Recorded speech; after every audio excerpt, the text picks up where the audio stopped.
Ladies and gentlemen, some unfortunate bad news. Our CES PC was actually destroyed in shipping.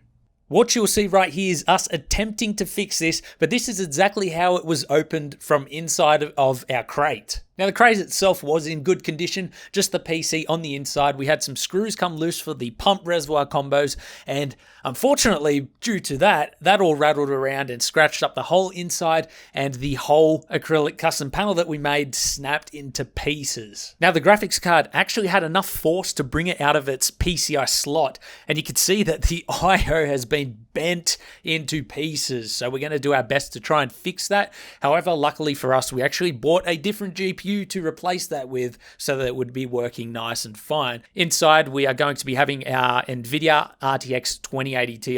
Now the motherboard inside, it fortunately looks like it is working, but it does have a few scratches. It's a shame because this was our limited edition motherboard. There are only 1,000 of these made in the world, so hopefully we can buff out some of these scratches once we bring it home. I don't know the extent of the damage if any of the hardware does not work or anything like that, but we're going to go through and show you guys what we did to fix this PC up. Now, of course, we're not going to be able to get it back to its original state because we are lacking tools here at CES, such as acrylic and different cutters and things like that, but we will do our best by gluing the acrylic back together. Yes, you will see some of the cuts and scratches and everything, but that's the best we can do for the show. So let's go ahead and let's get started.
So here's how the final result turned out, guys. Unfortunately, we were getting a postcode error, which means there is something either wrong with the hardware. We could not actually get it to post by resetting the CMOS or anything like that, so I have to do some further investigation back at home. So the LED lighting is actually stuck on RGB instead of white. Personally, I think the white looks better for this system, but RGB will have to do at CES. So if any of you guys are stopping by the Thermaltake booth, be sure to check out our build.